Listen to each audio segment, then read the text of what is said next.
So, welcome to a testosterone-filled episode of What the Fuck Did I Just Watch? Where I guess every guy wants to talk about the people under the stairs, because, I mean, I do, and so why wouldn't everybody else? So, tonight we have two guests. We got my friend Dirk Manning, who is an epic comic book writer. He such titles as Haunted Highons, Tales of Mystery, Nightmare World, Hope, Dirk Manning and Cthulhu Jr., and plenty more. Buried but not dead. Yes. Just got it today. Just today. And is launching a new one, Butts in the Seats, right? Yes, Butts in Seats, the Tony Schiavone story, launching March 16th on Kickstarter. Wait, I apologize. I'm short of practice. Hold on. There it is. Plug away. Yes, please. And we got Randy Woten, or Ray McGuff, who I guess missed us a lot. Or, you know, I don't know, maybe he wanted to talk about people under the stairs a lot, or he wanted to meet Dirk Manning. Could be any of these things, but he decided to join us again. And of course, John Paul Mantilla. So, you know, hey, look at that, Jenny. John Paul's, he's in frame. Look at that. I'm in frame. I'm in the basement. I'm in frame. That's true. Usually you see John Paul like this. Yeah. I was honored to see that you were in front. I'm like, man, this is like highfalutin production. I'd like, you know. Well, we thought we'd try to act professional just for your benefit, Dirk. So, you know. And T-minus 4, 3. Okay. Professional time is over. So People Under the Stairs is my pick because I love this movie. I probably saw it a year or two after it was released, which was 1991. So I was like 17, 18 years old. And I thought it was very unique. I love the way that it just was.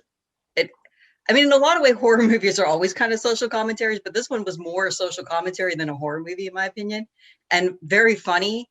And it also was at a point in time where my half sister had just been born, and my mother and stepfather decided to start calling themselves mommy and daddy. And I had found that fucking creepy as hell, and this movie came out and just solidified. I'm like, see, it's creepy. What's wrong with you people? You have names, because my parents had never done that. So, you know, I'm like, what is no? Okay, see, you watch. Weird pet peeve of mine, but anyway.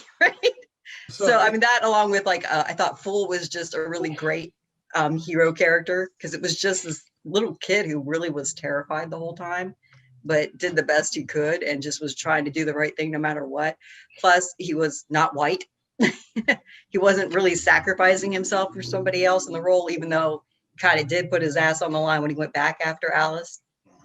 And but yeah, it's a great story, and it basically just starts out speaking about, you know, overpriced housing, the lack of affordable housing, people just being like pushed out of their home by ridiculous ghetto lords so they can redevelop into high-priced housing that nobody would be able to afford.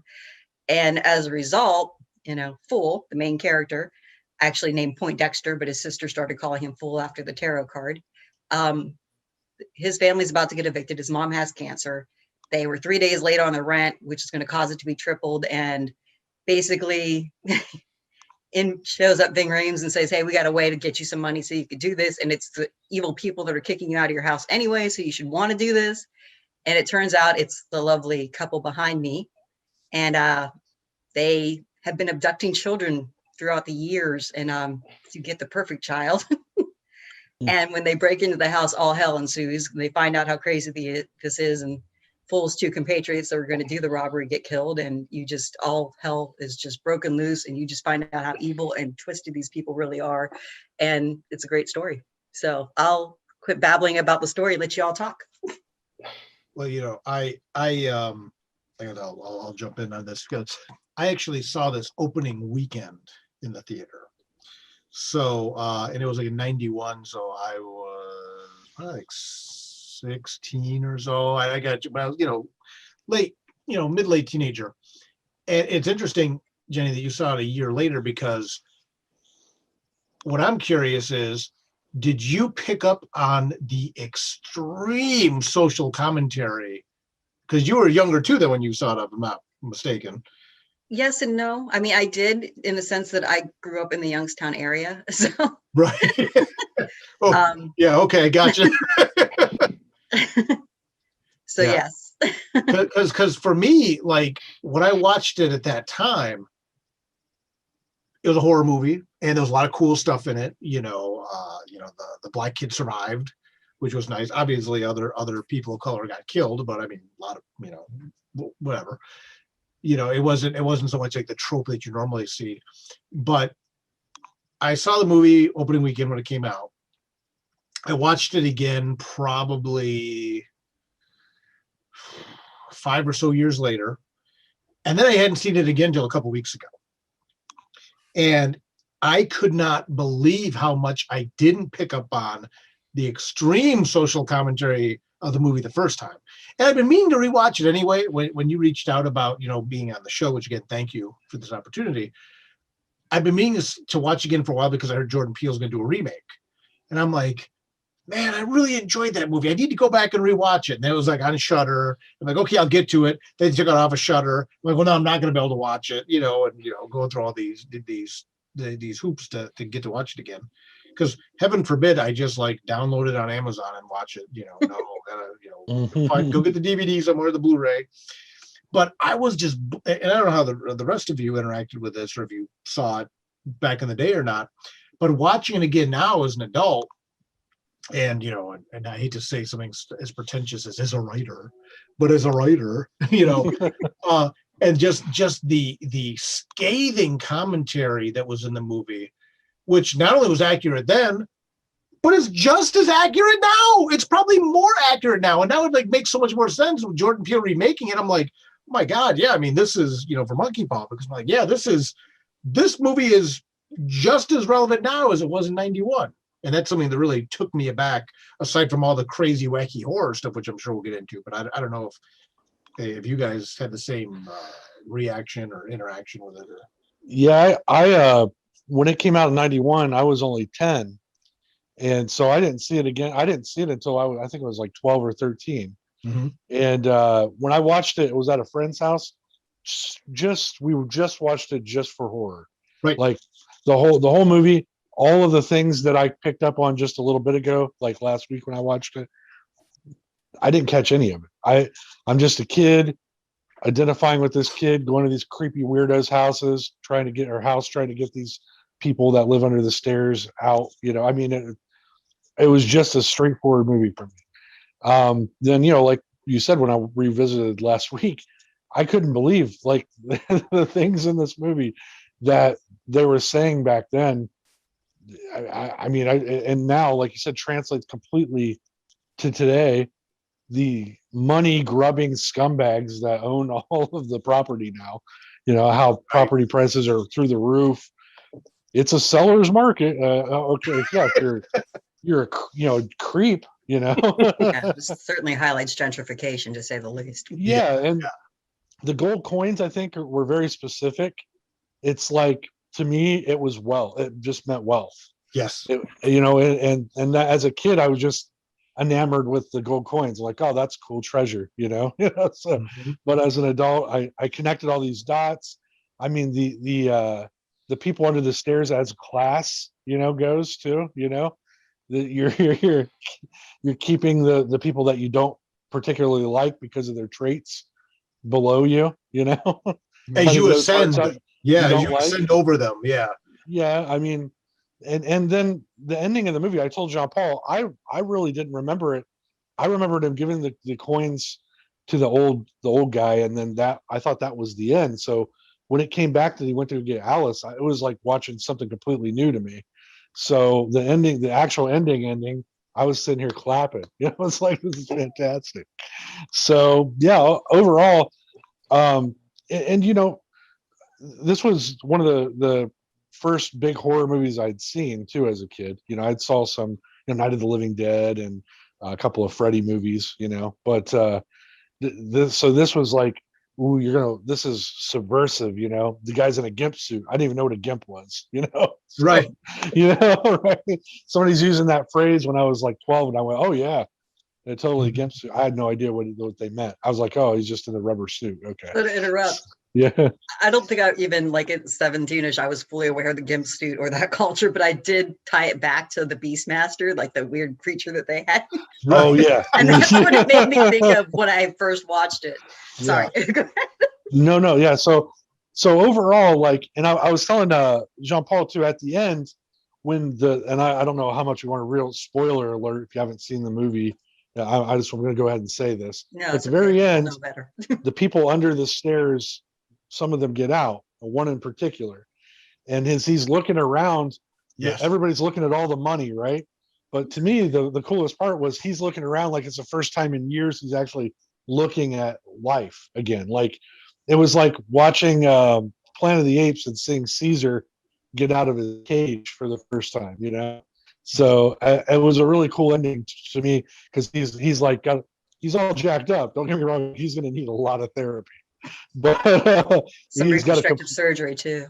yeah, well, you know, maybe we'll see. Maybe he's not that vain. Maybe he's just cool with it, but we'll see. But what I meant was at the end, he literally had a completely different take on life, you know, and you could tell. And that was really good acting on that kid's part, I thought, anyways. So I was sitting there like, wow, look at him. He's like experiencing everything for the first time all over again. So I think you handled that very well. But anyways, that's my 2 cents. All right, so I'll give you my 2 cents. So I am a ginormous Wes Craven fan. And so the previous movies before this, because this is what I call the Wes Craven doing Universal. Because in 1988, he did Serpent in the Rainbow, which to this day, I still have problems watching because it scares the living shit out of me. Because I saw this opening weekend as well, this movie, and I was 14. So in 88, I was 11. You saw Serpent in the Rainbow when you were 11? Yeah. And Serpent in the Rainbow affected me because I used to love the Freddy movies. I thought, okay, it's the same director. I like it. Then I saw Serpent in the Rainbow and I'm like, okay, this is scary. And then, you know, he did Shocker. And then I thought, okay, this is funny. This is entertaining. This is a completely different tone. And then I hear this new movie, The People Under the Stairs, is coming out. So I'm 14. I'm not allowed to get tickets then because, you know, the theater by my house was very stickler about that. So luckily I had an older brother who bought me the tickets and said, just go see it. So I was just floored by it because one, even though people know me now as the owner of Emmett and how much I love my dog, I am deathly afraid of dogs. So growing up, my older brother, who was nice enough to let me into this movie, also he had a puppy Doberman, and he said, "Bite the baby," and I have an ass cheek permanent little 2 marks on my ass because the Doberman bit my ass. So this movie scared me in the level that the Rottweiler barking still gets me when I rewatched it. Right. And did I catch some of the commentary? Not right away, not until actually the third time I saw it, because I had a social studies teacher who's like, I know you like horror. Have you seen that movie, People Under the Stairs? And I said, yeah, I enjoyed it. It scared me, blah, blah, blah. And he's like, well, did you understand what was really going down? And I said, not really. I mean, I was trying to figure out what he was trying to get at. Right. And instead he pulled me that whole, well, let me give you a lesson. And he did. And I rewatched it. And I took DeLon Prince to see it with me. I know Randy knows him. DeLon is not known for liking horror. He's an African American. He'll grab his hat and do one of these numbers at any given point.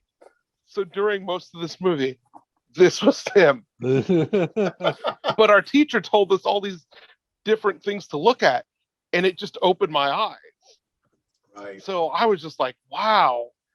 And then I started like reading more up on it because I back when I actually read, but I read like comic books and Fangoria magazine.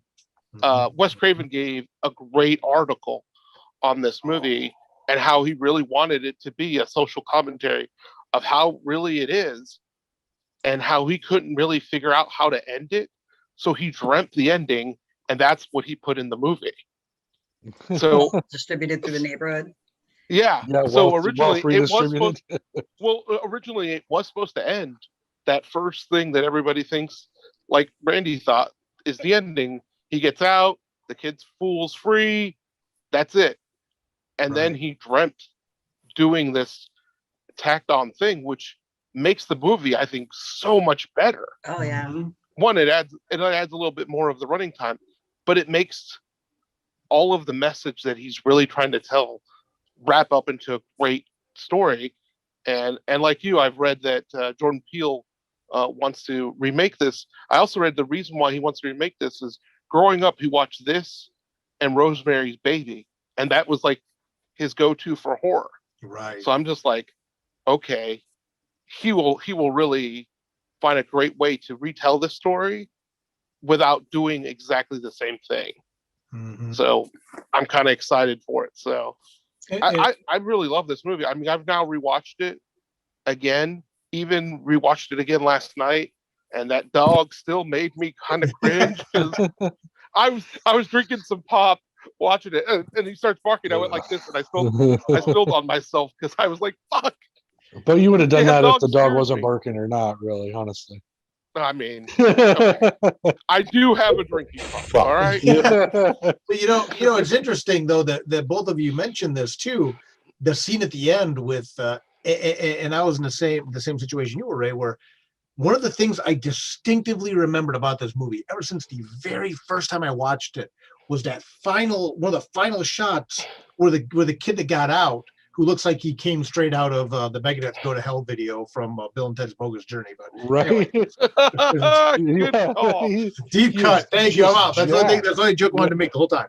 Yeah. No, but him coming out and him like looking around and walking across the front of the screen and kind of like you said, that whole new look on life, and it really drove home again one of the multiple layers of this film. Obviously, as Jenny mentioned, you got the gentrification and things like that, and then you got the race relations that go with that. You got the accumulation of wealth. You got the incest angle. You got the weird, creepy house angle. You got the incest. But then on top of that, you also had these kids that were kidnapped and locked away for years.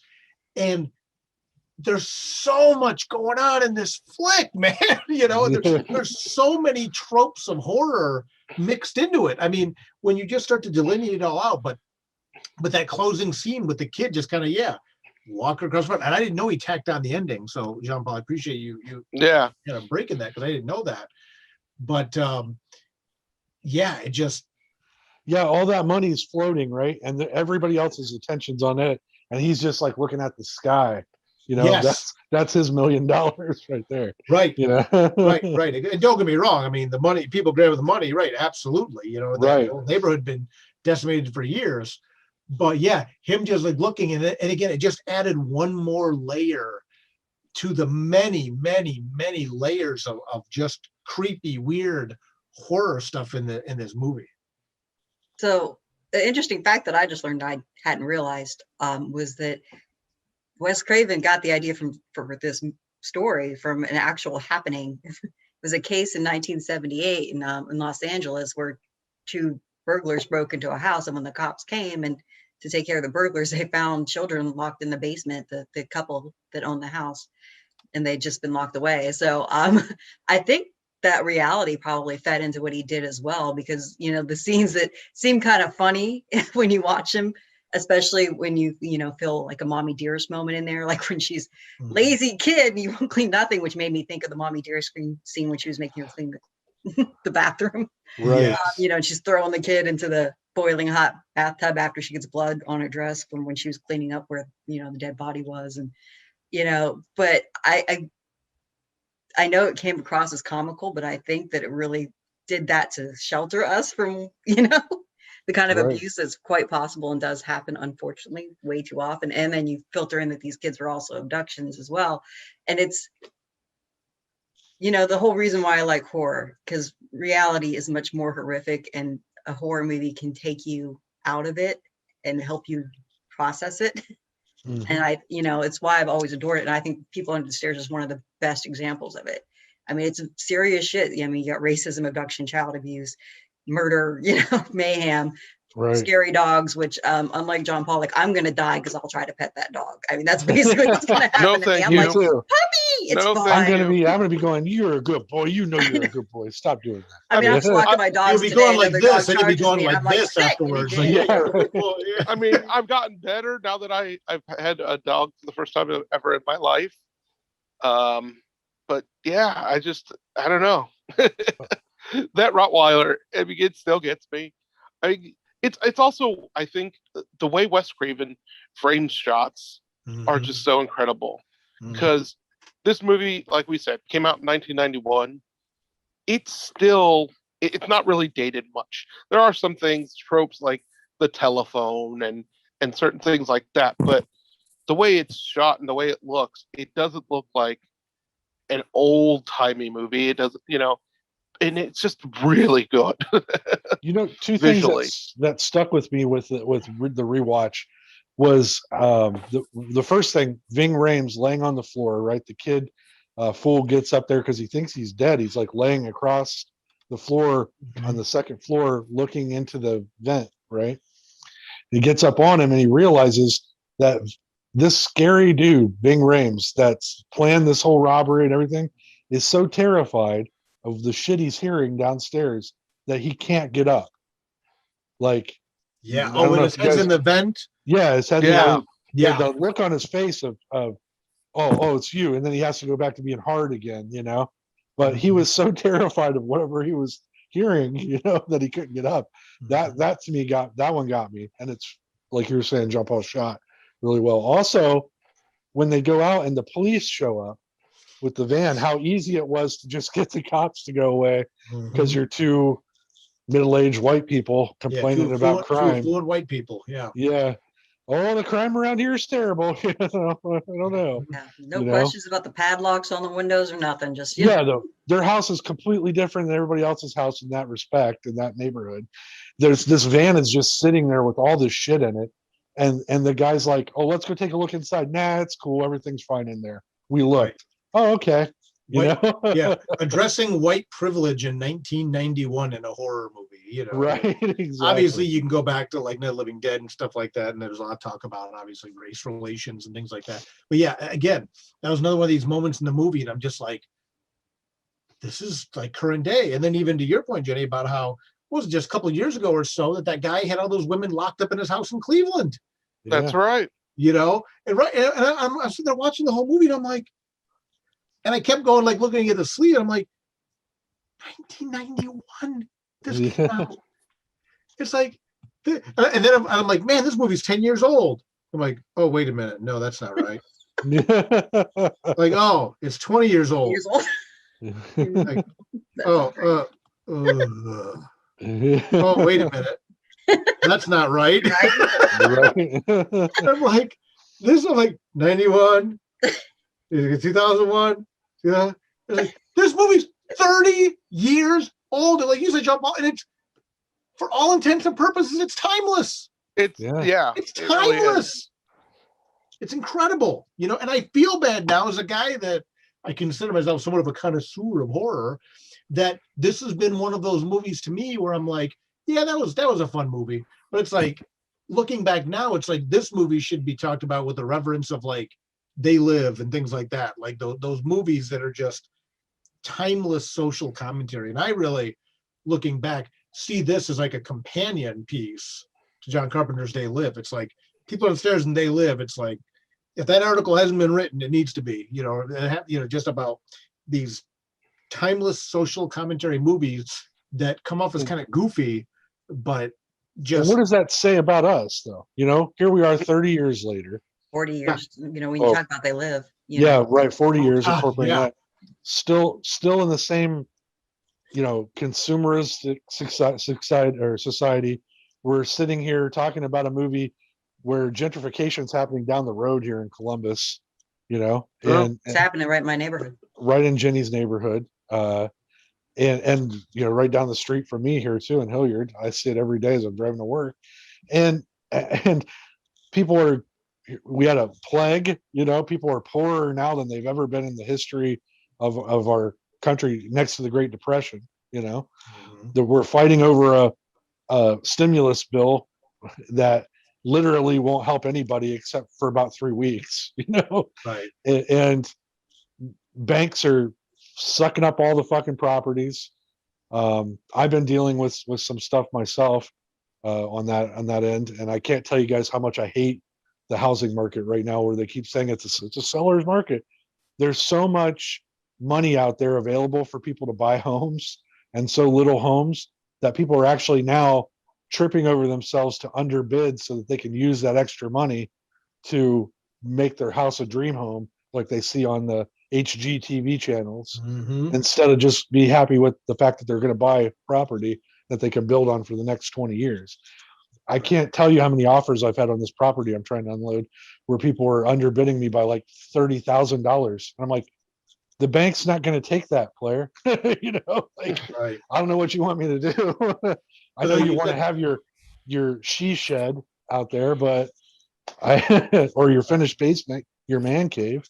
And then you said, then the other side, then you got people who are literally, fending for survival. Oh yeah. Then you got the flip side. That chasm, that gap right now that we're living in. Right. Where governments are literally saying to, and I mean that it's each state, we'd rather see you live on the streets than to let landlords not get their money. Yeah. I mean, are you kidding me? Like what's it going to matter to the landlord if instead of your lease is, instead of 18 months or 14 months, is 22 months? The fuck's it matter? You know what I mean? Tack it on to the end, right? Yeah, exactly. Right. Tack it on to the end and be cool. But the whole thing, and this kind of reminded me of this quote that I found in the last year or so, especially. I revisit a lot. And George Carlin once said, one of his bits, there's a club and you and I ain't in it. Yeah. And this movie to me really demonstrated that, spoiler, I'm a middle-aged white guy.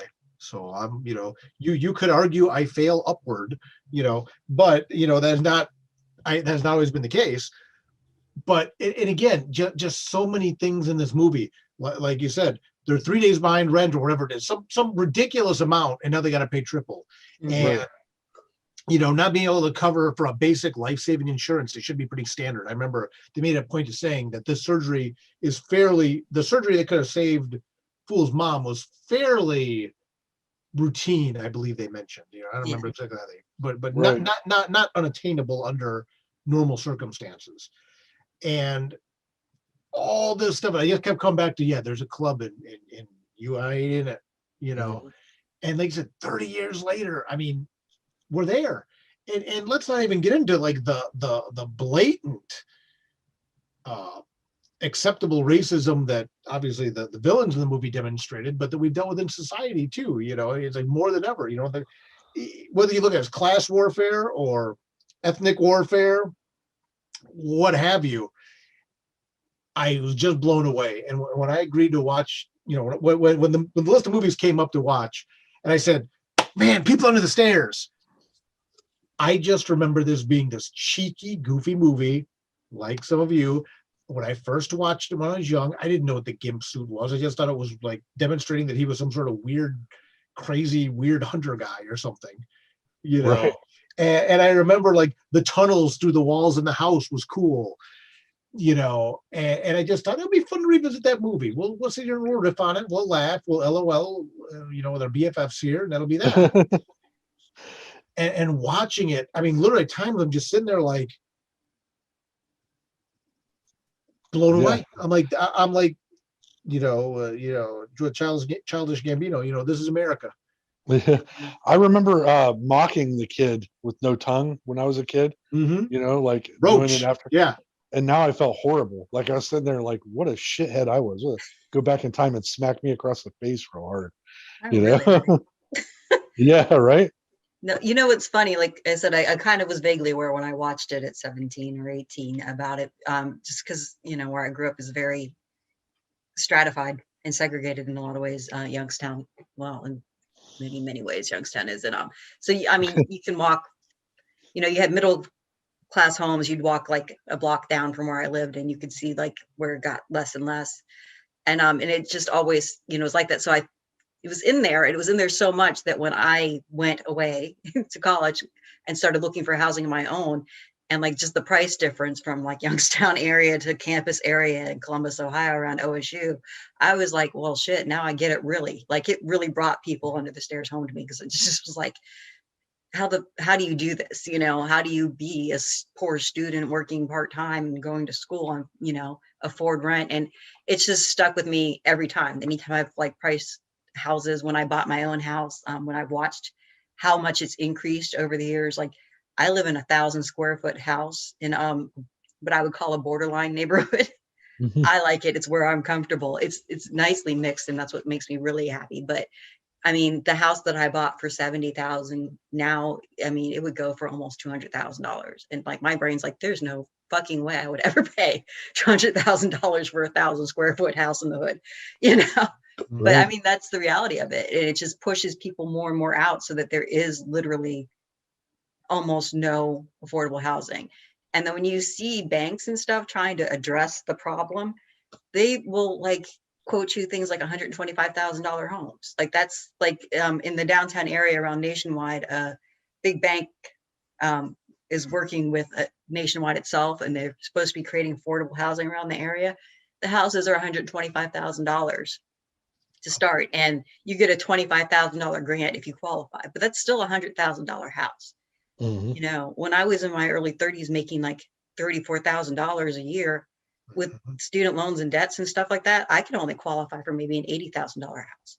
Imagine being somebody with kids and, you know, debts and trying to do it. It's just, it's ridiculous. It hasn't changed, as you pointed out, in 30, 40 years. And it's, you know, every time I watch it, I get more riled up, but thankfully there's comic relief and stuff there too.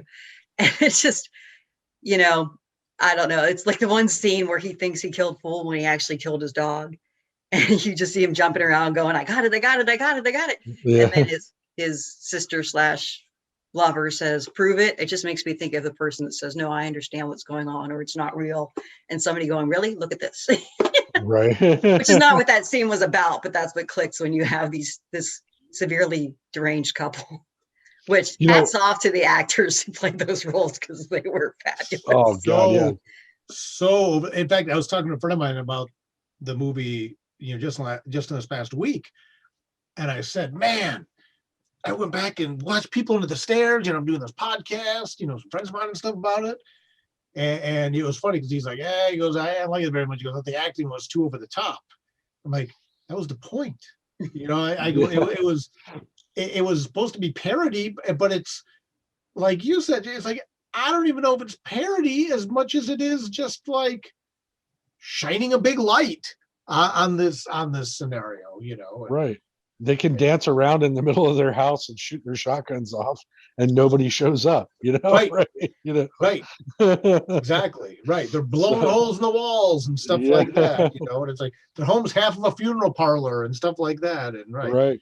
Well, I also like how they didn't really come out, but they kept implying it and sort of stating it so subtle that it's also inherited wealth. It's not like these people worked their way up or Yes. anything. You know, Right. that funeral home had been in the family. The grandpa talks about how, like, you know, originally it started out by selling cheap caskets for inflated prices, and you know, and so you have this Donald Trump type level wealth that isn't something because somebody really worked their way up. It's because somebody was a shyster the whole time and they inherited and inherited and inherited. Right. And there you have it. You know. And that goes back to that's another social thing. It's just it's crazy because it's like these wealthy people, they just give it to their family over and over and over again. They don't, and then the family doesn't put it back into the society, right? So they actually hoard it over and lord it over everyone. It literally hoarded the wealth too. I mean, Yeah, basically, exactly. you just had that dragon hoard pile of coins and cash. Yeah, exactly. Incestual in relationship, incestual in money, right? Everything. Right. Just, you know, it's like the family tree has no branches, man. It just It always reminds me of something my dad said to me once a long time ago, is that when people, like, you know, continuously give their family wealth and they get to that pinnacle, the guys who built America actually were smart enough to realize, hey, if we're going to keep doing this, we better put some of this back out, or people are going to burn our houses down. So that's why you have the Rockefeller Center. That's why you have, Heinz Field, right? Okay. You have these big contributing factors back to society, right? Nowadays, these billionaires like Jeff Bezos, you can't get that dude to squeeze a nickel out for anything, like he could have his name on all kinds of stuff, and people might go, well, this is a Jeff Bezos library, at least he's giving back a little, but he won't do it. These new billionaires will not do it. Donald Trump was only leasing his name out. He wasn't actually putting his own money in. He was selling his name all through the 90s. That's how he made his money in the 90s, as a matter of fact. So it's like they've lost this this idea of responsibility. Or accountability, philanthropy. Like the idea of philanthropy, once you've reached a pinnacle, giving back that wealth instead of holding on to it is good for the entire economic common sense, right? Yeah. And if you have it all, then nothing's circulating. Exactly. And then you get shit like this, or like our last 4 years. Well, and the fact that the money is ultimately what did him in. One of the things I remember the first one when I was younger was like the cool visual gag, whether or not the pragmatic reality would work that well. But again, minor spoiler, all the coins in the candle. Oh yeah. Think he talked about he like to just sit in there, and them all falling off and like, oh, you're going through my money, Right. Total Scrooge McDuck style. Yeah. And that's what was getting him. But yeah, what a shift in expectation versus reality, and going back and revisiting this was just so powerful. So it was shocking to the amount of themes that I missed as a young person watching it. So John Paul, I have a fun fact that probably would have horrified you if you'd seen it, but Wendy Roby, the woman who played Mama, she was apparently real good with that dog Prince, and she had no fear of him whatsoever in reality. And the scene where you see Prince eating the fake hand, well, it looks like a real hand, but it's obviously a fake hand. There was a wire that was in it, and Wendy Roby saw that wire in the dog's mouth, and she just reached right in and pulled it out so the dog wouldn't hurt himself. and it says like the whole cast was watching that in horror, like you're gonna reach into a dog. So also clearly that was a really good puppy too. So no thanks. Like I let the dog choke on the wire, but I'd have done the same stupid thing. I'd be like, no, come here, puppy. I will tell you something. So while I was doing some research aside from watching this, I went down the rabbit hole on YouTube, and I found this. They had a reunion special at one of the horror conventions in 2017, and it's a great video if you guys can find it. It's not that hard. Just people under the stair convention, you'll find it. Right.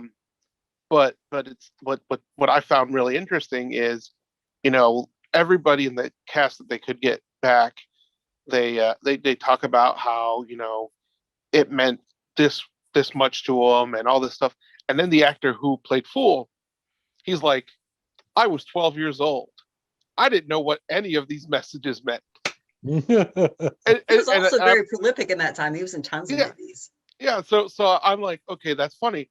And then as you start watching it further and further, and he's like, so now I started watching it as I got older. And I was like, that son of a bitch, Wes Craven, made this masterpiece, and I'm in it. and now I understand these themes.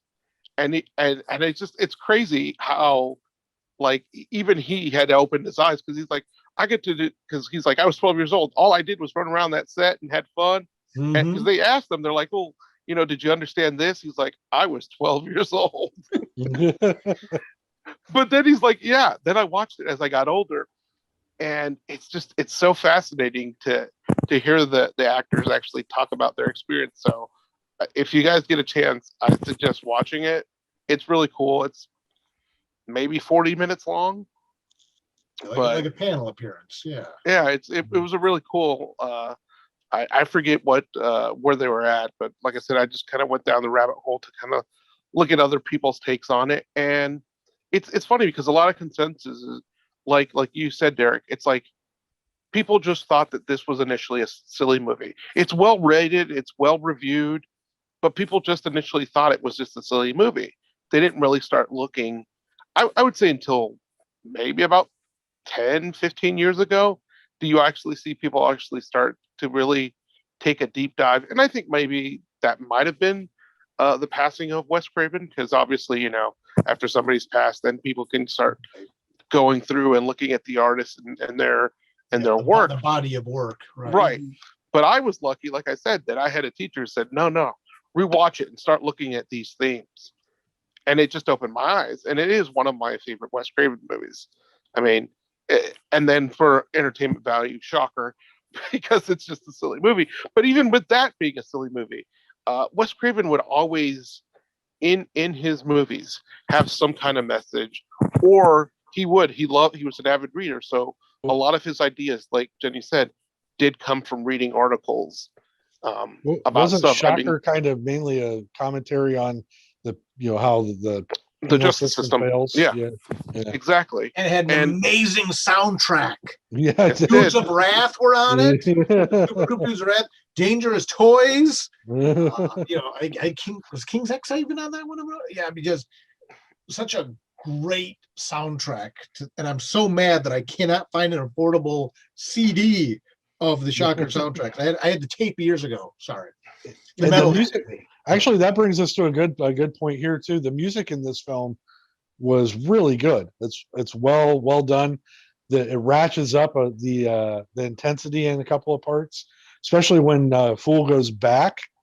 You know, that record player playing, you know, and stuff. I mean, the sound effects in this movie were really stellar. Mm-hmm. So no, one of the things too is just like you said, the shotgun in the hall, and just him just sitting there and just yeah. You know, I mean, yeah, you're right. The sound engineering on this movie deserves special kudos. Yeah. And again, you know, we touched on this a minute ago. You know, you're talking about with the acting and stuff like that, but I joked before we started filming. Of course, I had to dig through, you know, dig out my Twin Peaks shirt, because the couple, of course, Wes Craven cast them as the couple after seeing them as a married couple in Twin Peaks. Nice. Yep. Yeah, you know, so again, he knew what he was doing. I mean, which obviously is the understatement of the night. It was, Wes Craven knew what he was doing, you know. But we got to get shirts made up that say that. Yeah. Wes Craven on the back knew what he was doing. Knew what he was doing. But also, too, it's interesting to know that, pardon me, that Fool wasn't aware of some of the socio-economical, political commentary going on, because I think one of the other things that makes this film so good, I would argue objectively good, was Fool's performance was incredible, and he was very, I won't say innocent, but I don't know if that's the right word, but he was a child character acting like a child. Exactly. He wasn't like an adult wrote a kid, but they were acting like an adult. He was a kid, and he had a childlike innocence and naivete. Just like the Fool card, like his sister mentioned in that reading. Right. And he was the Fool. And it's interesting to know that he didn't pick up on a lot of these themes and stuff like that. And, you know, when you look back at like a lot of the kid action movies, you know, whether Goonies or Temple of Doom or whatever, you know, when you always have like that kid character who the young people can live vicariously through, I think it was a very bold choice to have such a young kid be ultimately the focal point of this very social commentary based movie. Yeah. And then clearly Wes Craven didn't tip him off to this and just let him be a kid and let all this stuff happen around him. And just, man, you know, again, the more we talk about it, it's like, I should go buy the Scream Blu-ray deluxe version of this movie and just, you know, support it and rock it out and lend it to people who haven't seen it, you know. if they would have just listened to Fool like 4 times at the beginning of the movie, the movie would have been about 30 minutes, you know? Right, that's any horror movie, right? Yeah, right. Maybe we shouldn't go to this abandoned campground and have It's like sex. he even says, he goes, I don't know, man. They got bars on their window and shit. I don't know. Let's not go here. Yeah, well, the sister at the beginning when Bing Reams is like violently basically trying to convince them to have Fool come and do this little part where he, impersonates a Bear Scout, I guess. Yeah. The sister's like, I've heard things about them people, stay away. And the grandpa, who's like, yeah, I never walked by that house, Right. even as a kid. Like, so it was known, for decades that this family was fucked in the head and wrong and doing crazy shit around the neighborhood and left unchecked. Again, privilege, white people. I also think that was cool too. At the end of the movie, where everybody that had been disenfranchised banded together to stop them, Yes. I think that's a very important message at the end of the day, is that the only way to stop this kind of people and this ill in general is to band together and get it done, Yeah, because don't they even make a comment about, what are you going to shoot all of us? Yeah, exactly. Yeah, like, what are you going to shoot all of us? Is that the plan? Right. Yeah. Right. Then they just go to shoot the sister. I think it was, they tried to kill her, but right. I mean, I just heard today that in some states they're trying to get laws passed now to where it's illegal for you to, if you're at a protest, to yell things at the police. Yeah, can't taunt or criticize. Yeah. So if I was just standing back and going, you piece of shit pig, that I could get arrested for that, is in some of these. So I mean, yeah, it's getting eroded. Another state passed a law where you can't film them. Oh, what? Really? You can't film the police. Wow. Yeah. What the fuck? Exactly. Thank you. I mean, I believe they're being fought as being. I would hope that doesn't stick for a litany of reasons. Wow. Well, what do you guys think? We're all creative people, and I think about this kind of stuff just, and let's do hypothetical here, but the way things have been going in our country, if it gets to a boiling point where we can't come back from, do you see people like actually doing a revolution style situation here, or just accepting things for the way they are? I think it depends on how far it goes.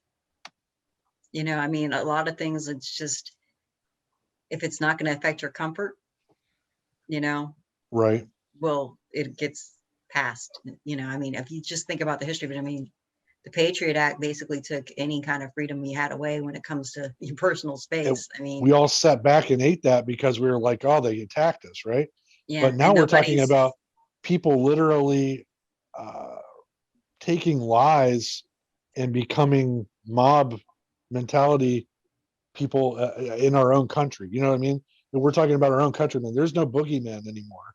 It's the people that live next door or under the stairs, or right? We also love the stairs.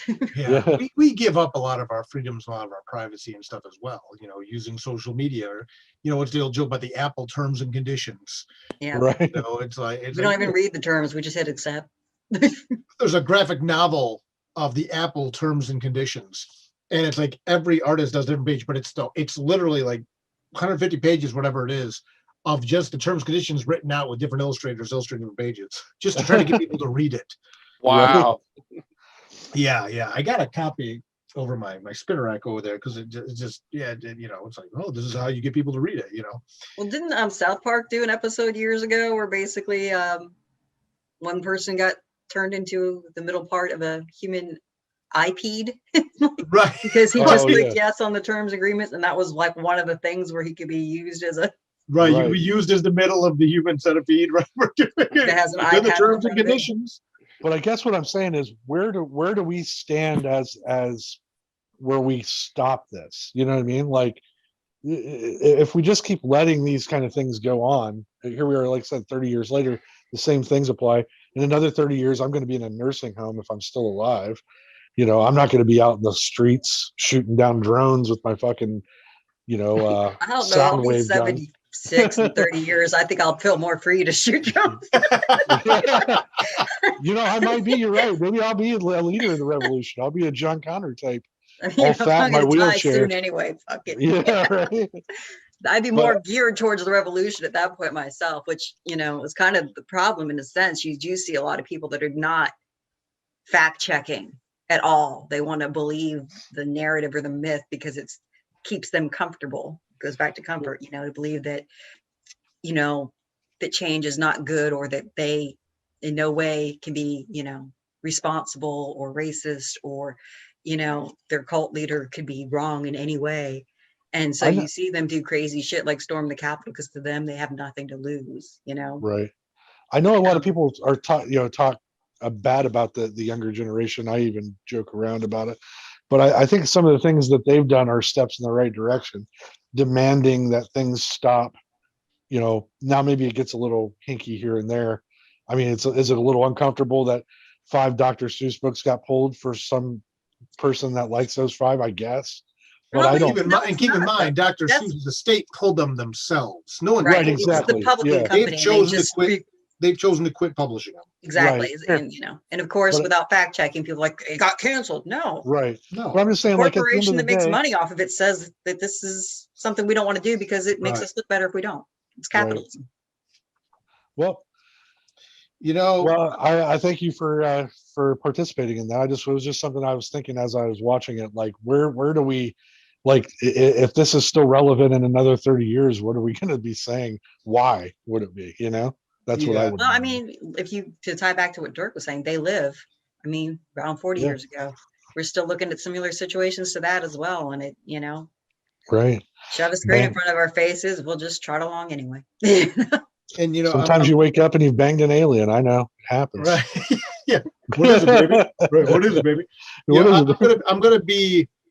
I'm trying to be so good, but I'm going to be so self-serving here for a moment. And to be fair, Jenny's wearing the shirt for this comic, right?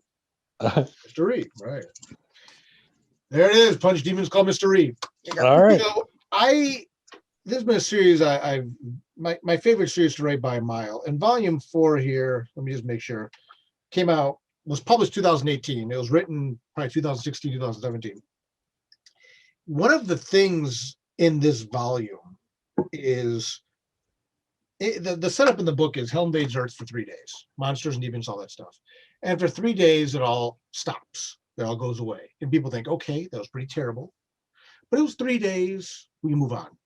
I bring this up to mention that in the series, everyone knows that hell is real, that monsters exist and things like that. Well, Mr. Ree, our main character, is a magician who knows there's still monsters and demons left. Okay. No one wants to believe it.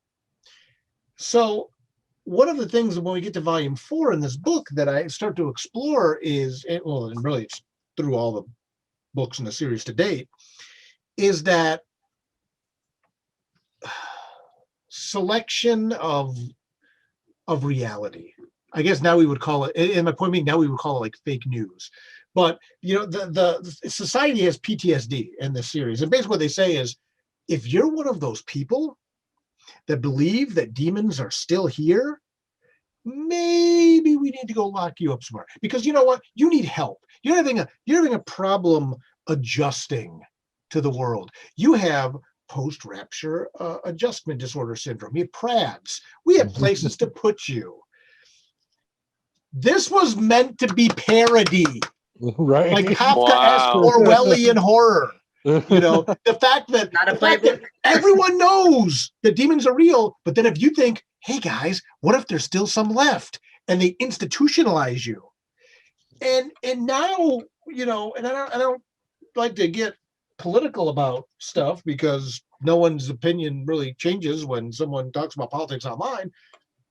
So I'm going to remove the political from this and saying, like, the fact that now we're like choose your own reality.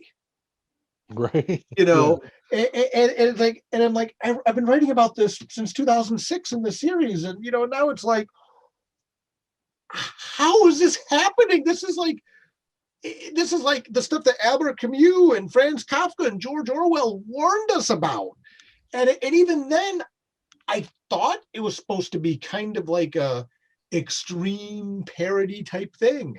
And I bring this up because, and I'm not putting myself on the level of Camus or Kafka or Orwell or anything like that. Dirk, sure. Yeah. That's gonna be the takeaway here. Dirk Manning thinks he's as influential as George Orwell. But rather, when I look back at those works from years and years ago, and they talked about this dystopian future and these warnings of what would happen.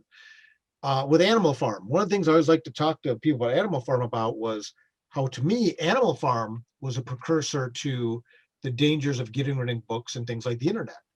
And I remember telling people when, and again, I was of that age, I think all were, when the internet started becoming a big thing, I still collect physical media. I still got tons of CDs, other stuff, because I'm like, just like the barn wall in Animal Farm, if it's just in one place like that, you can rewrite it whenever you want. Yeah. And you may disappear. I bring all this up because now the world we're living in, and being again, it sounds so pretentious, but being a writer and seeing things I wrote about that were supposed to be kind of like, a warning and a commentary, but it's like, it's never going to get that bad. But then we look at people under the stairs from 30 years ago, and we're there. And then we get back to like the Orwell stuff, and we're there. So how bad can it get? It can get bad. Yeah, right. Especially if you're not paying attention. Hell. Like I said, there's that. Yeah. And I say that not to accuse other people. I said that because I know me. There's the unwillingness to give up your comfort to fight the fight. That too. So, right. Jean-Paul. I click the I accept button because I like downloading music. You know what I mean? Right. Right. And if I don't hit I accept, I can't download my music, Well, that's it. Right. Think of all the data we give up to social media to interact with our friends. It was a few years ago, our web history can be sold to anybody. Right. So, right. Right. I think Amazon, just today I heard something about how Amazon is no longer going to, and again, I don't like to speak about things I don't know about exactly, but something like Amazon is reconsidering getting involved with products or something that like track people's history or offline or something. I only caught part of it. I need to go back and research it further, but at least now those conversations are happening. So again, will there be the revolution? Sorry, that was the whole point of this. It was not the Wover Ray, but rather about how bad can it get and will there be a revolution? I read about Mystery when in Volume 4, a flaming headed demon is walking down the street and someone's like, look, there's proof. And they said, no, that's a rabid gorilla. And he's like, and the guy's like, a rabid gorilla. Yeah. But I personally feel that we live in that world now. Yeah. It's choose your own reality. It's people can say what they want.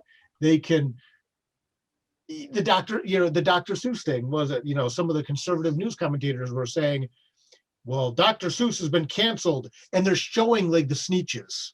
Yeah. Everyone loves the Sneetches. The Sneetches is a great, like, this has nothing to do with the Sneetches. This has to do with the fact that Dr. Seuss was portraying, African Americans as monkeys and Chinese people painting them yellow in the book. And even then, like we said, the Dr. Seuss estate said, you know what? We're not going to make money off these. We're going to take these out of circulation. Now, whether it's a publicity stunt, whether they just have an enlightened sensibility, I don't know. But the fact that depending on what television, let me back that up, depending on where you choose to get your information, it's choose your own reality now. Right. Well, and to piggyback off of that, there's also the whole smoke and mirrors aspect of it. So you have a group of people that believe conspiracy theories without any backing, that are focusing on the wrong thing. Like they're going to microchip us with the vaccine. They're going to track us. They're going to know. You're walking around with a cell phone. Yes, this is the microchip. It's right here. They don't need the microchip. Right. I would hold mine up, but I'm actually using not focusing on what's going on for real. That also, this is a cheap pop, but that's also a line from Mystery Volume 4 as well. When they talk about like the number of the beast, and like we didn't even have to tattoo people.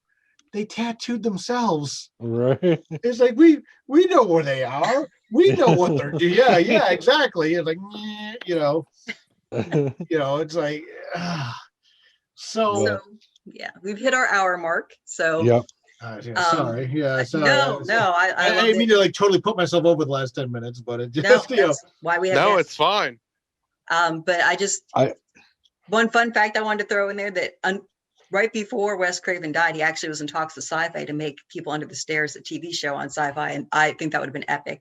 And my personal thought is I am excited for Jordan Peele to remake this, because having this story told through a Black voice should make it almost completely like just revolutionary.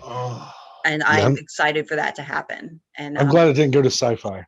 but their shows are good. You know, their TV shows are usually really different level than their TV movies. Yeah. It's two different. We're not talking Letters about like to Satan Shark Claus is a great movie. Letters to Satan Claus is a great movie, but yeah. No, yeah, I'm excited. You know, Jordan Peele is just a phenomenal voice, and a much needed voice in the horror community right now, you know, and it's a whole separate conversation to talk about how gender and race have been portrayed through horror for years. But Jordan Peele is incredible, and I hope anybody watching this, if you have not seen the original People Under the Stairs, go watch it. Yeah. So this is required viewing. And if, like a lot of us here, if you saw it, you know, 30 years ago or whatever it was, watch it again, because I'll tell you what, this was game changing. And I am opening night, you know, forces of the universe willing, the theaters will be open again at that point. I will be there, because I like Jordan Peele stuff anyway.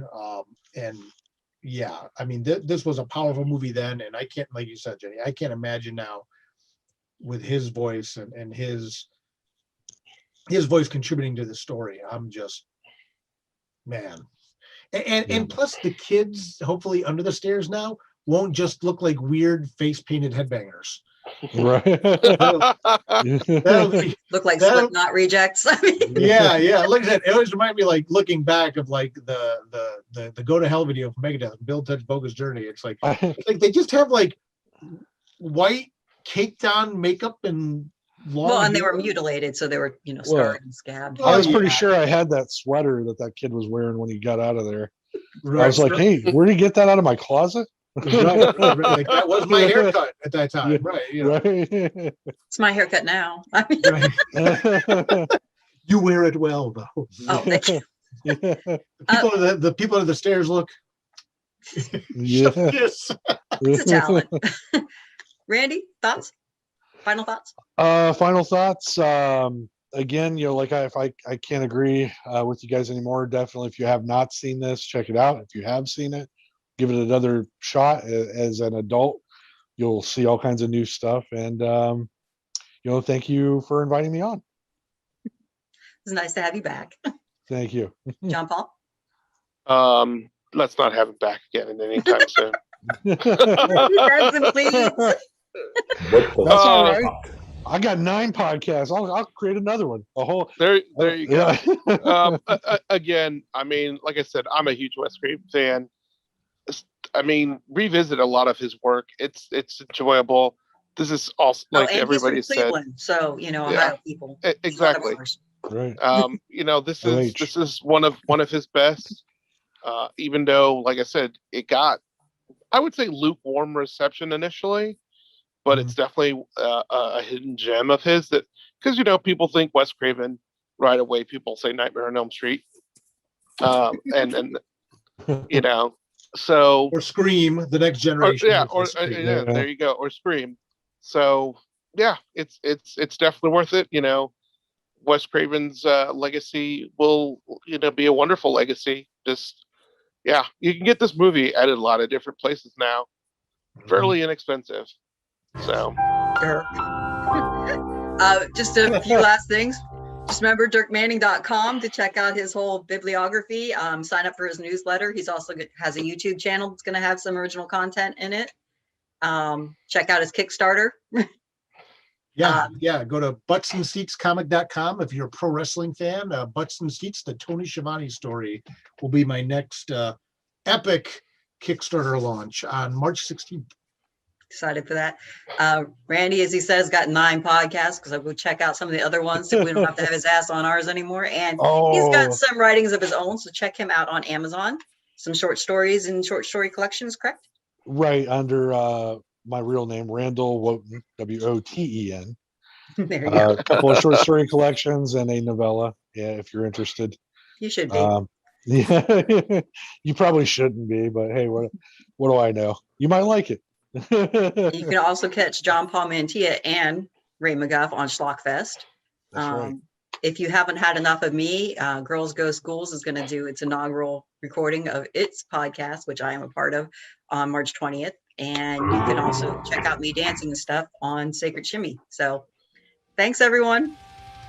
Thank you for having me. It was great talking to all of you. Nice to meet you, Dirk.